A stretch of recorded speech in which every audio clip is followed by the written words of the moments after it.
In Rwanda, a new contingent of police officers consisting of 80 men and 80 women has joined the United Nations mission in South Sudan.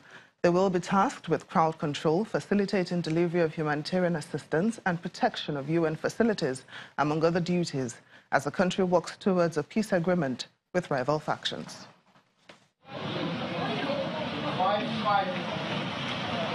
A contingent of 160 police officers from Rwanda has been deployed to South Sudan's capital, Juba, for a one-year peacekeeping mission under the United Nations mission in South Sudan.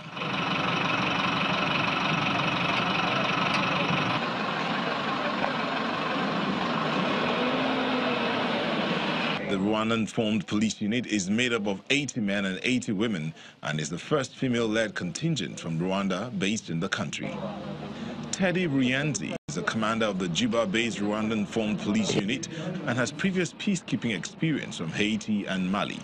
It will be a good thing to women for the community of South Sudan, but even for women all over the world, because they will know that women can do anything. When she's empowered, she can do anything as a man. The peacekeepers will be stationed in Juba but may be deployed elsewhere in the country if and when needed.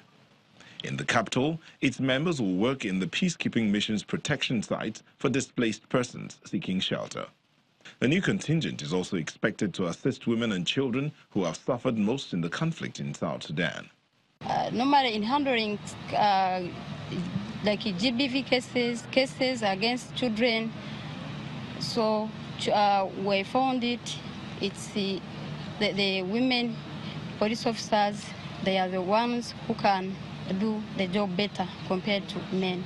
Fighting has rumbled on in South Sudan since civil war erupted at the end of 2013, just 2 years after independence. Troops loyal to President Salva Kiir clashed with forces loyal to Riek Machar, the then vice president. Tens of thousands of people have been killed since then. President Salva Kiir and his then vice president Riek Machar signed a peace deal agreement, including a ceasefire, which is to start in 72 hours, raising hopes of an end to the fighting, which erupted at the end of 2013, just 2 years after independence.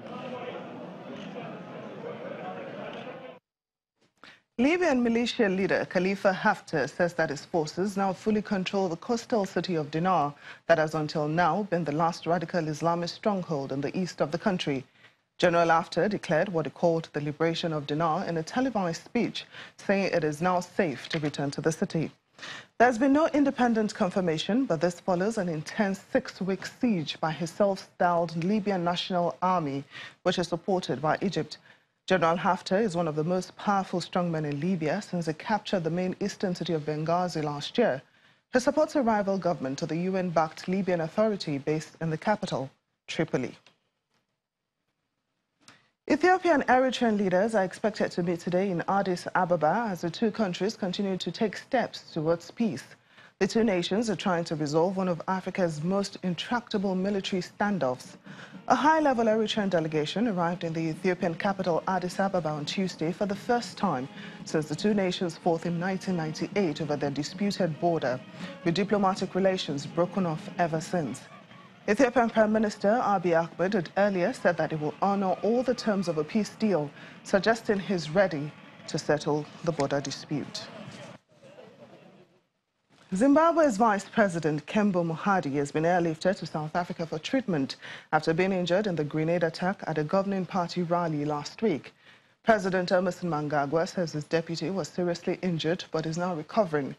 The Environment Minister was also taken to South Africa for an operation, and she's believed to be recovering as well.